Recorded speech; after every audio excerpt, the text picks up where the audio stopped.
வணக்கம். நாம இன்னைக்கு டிஎன்பிஎஸ்சி ரிவிஷன்ல ஒரு முக்கியமான டாபிக் பார்க்க போறோம். பாலிட்டியில பிரியாம்பிள் முகப்புரை அல்ல முகவுரை நம்ம டாபிக் பார்க்க போறோம். இதுல வந்து கொஸ்டின்ஸ் வந்து எப்படி கேட்பாங்கன்னு பாத்தீங்கன்னா, ஒரு ஆர்டர் கேட்பாங்க. Sovereign, socialist, secular, democratic, republic. இந்த ஆர்டரை வந்து கேட்பாங்க. நல்லா பார்த்து வச்சுக்கோங்க, மனப்பாடம் பண்ணி வச்சுக்கோங்க. இதுல இருந்து கொஸ்டின் கேட்பாங்க. அந்த ஆர்டர் என்ன? சாவரின், அதுக்கப்புறம் டெமோக்ராட்டிக், அப்புறம் ரிபப்ளிக், சோசியலிஸ்ட் அப்படின்னு மாற்றி கொடுத்துருப்பாங்க.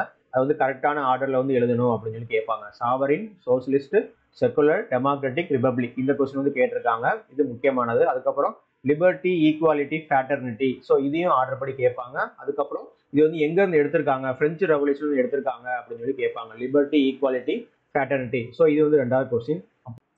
அடுத்து, in our constitution assembly 26th day of November 1949. So constitution assembly வந்து 26 நவம்பர் 1949 அப்போ அடாப்ட் எனாக்ட் அவர் கான்ஸ்டியூஷன். அது வந்து மூணாவது கொஸ்டின் வந்து கேட்பாங்க. ஸோ ஃபர்ஸ்ட் வந்து பார்த்தீங்கன்னா இந்த order sovereign, socialist, secular, democratic, republic, அப்புறம் லிபர்ட்டி, ஈக்குவாலிட்டி, ஃபேட்டர்னிட்டி, பிரெஞ்சு ரெவல்யூஷன். அப்போ கான்ஸ்டியூஷன் அசம்பிளி வந்து 26 நவம்பர் 1949 அப்போ நம்ம கான்ஸ்டியூஷன் வந்து அடாப்ட் வந்து எனாக்ட் பண்ணாங்க. ஸோ இதே மாதிரி நம்ம வந்து டெய்லி ஒரு முக்கியமான டாபிக் வந்து ரிவிஷன் வந்து பார்ப்போம். நன்றி, வணக்கம்.